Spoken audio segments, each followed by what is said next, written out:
Patrick Chesney, le drôle et le grave.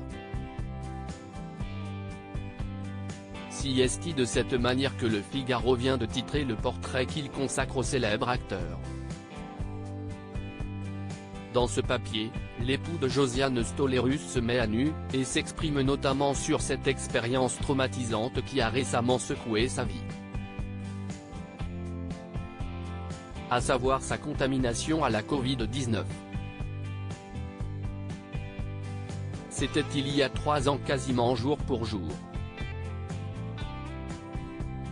J'ai été un des premiers à avoir le Covid, canal historique, si est à dire le premier, celui qui a été cinglant, a-t-il raconté à nos confrères, avant de se confier sur cette peur de mourir. Comme je suis hypocondriaque, j'ai téléphoné à la planète entière via Doctolib.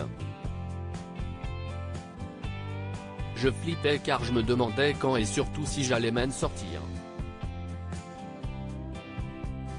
Tous les jours, il y avait un lot de morts dont le chanteur Christophe qui avait mon âge. Alors, on se dit à qui le tout ? Moralement, si est très déprimant. Mais j'avais une bonne immunité et je m'en suis tiré, a expliqué Patrick Chesney. Plus de peur que de mal donc, pour celui qui avait remporté le César du meilleur acteur dans un second rôle en 1989 pour sa composition dans La lectrice de Michel Deville aux côtés de Miu Mu.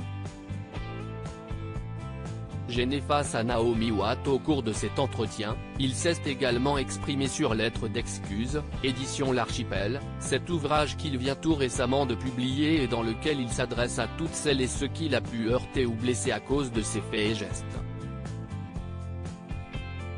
Un mort excuse qui a toutefois plusieurs sens et significations dans ce livre, prendre le biais de l'excuse, si est évidemment une façon de parler de moi, de mes proches, de ma famille et plein d'autres choses.